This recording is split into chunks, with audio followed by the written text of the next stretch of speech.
রাজা নয়, চাই গণতন্ত্র, এমন স্লোগানে ফুঁসছে মার্কিন মুল্লুকের পথঘাট।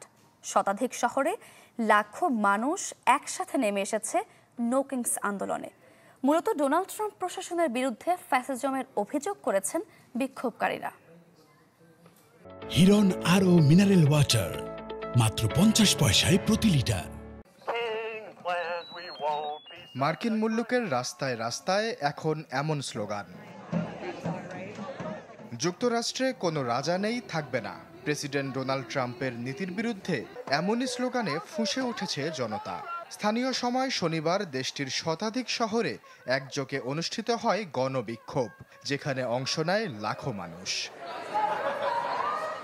নিউ ইয়র্কের টাইমস স্কোয়ার থেকে শুরু করে Washington DC, Chicago, Los Angeles, Miami, Boston ও আটলান্টা, সব জায়গাতেই ছিল মানুষের ঢল। শুধু নিউ ইয়র্কেই পুলিশের হিসেবে 1 লাখের বেশি মানুষ সমবেত হয় শান্তিপূর্ণভাবে। টেক্সাস, ভার্জিনিয়া ও কানসাস সহ একাধিক রিপাবলিকান অঙ্গরাজ্যে বিক্ষোভ দমাতে আগেভাগেই প্রস্তুত ছিল ন্যাশনাল গার্ড, যদিও এখন পর্যন্ত মিলেনি কোনো সহিংসতা বা গ্রেপ্তারের খবর। রিপাবলিকান নেতারা এই আন্দোলনকে হেইট আমেরিকা র্যালি বলে আখ্যা দিলেও মাঠ পর্যায়ের সমাবেশ ছিল উৎসবমুখর।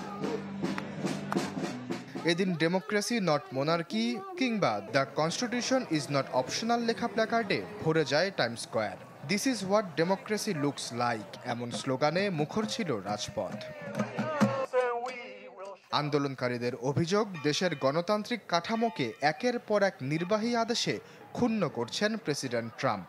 কংগ্রেস অনুমোদিত তহবিল স্থগিত রাখা, প্রশাসনিক প্রতিষ্ঠান ভেঙে ফেলা, বিদেশে শুল্ক আরোপ সহ বেশ কিছু পদক্ষেপকে তারা একনায়কতান্ত্রিক প্রবণতার প্রতীক হিসেবে দেখছেন।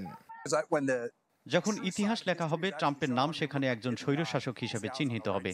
আমি আজ এর বিরুদ্ধে প্রতিবাদ জানাতে এসেছি। আমি চাই না আমার মাতৃভূমি একনায়কতন্ত্রের দিকে যাক।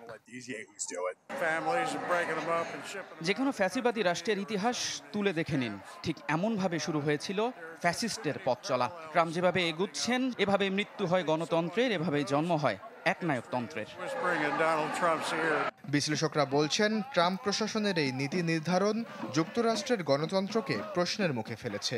এরই মধ্যে একাধিক জরিপে প্রেসিডেন্টের জনপ্রিয়তা নেমে এসেছে 40%, যা দ্বিতীয় মেয়াদের শুরুতে পাওয়া 47% অনুমোদনের হার থেকে অনেক নিচে। আশ্বাস চৌধুরী, চ্যানেল 24।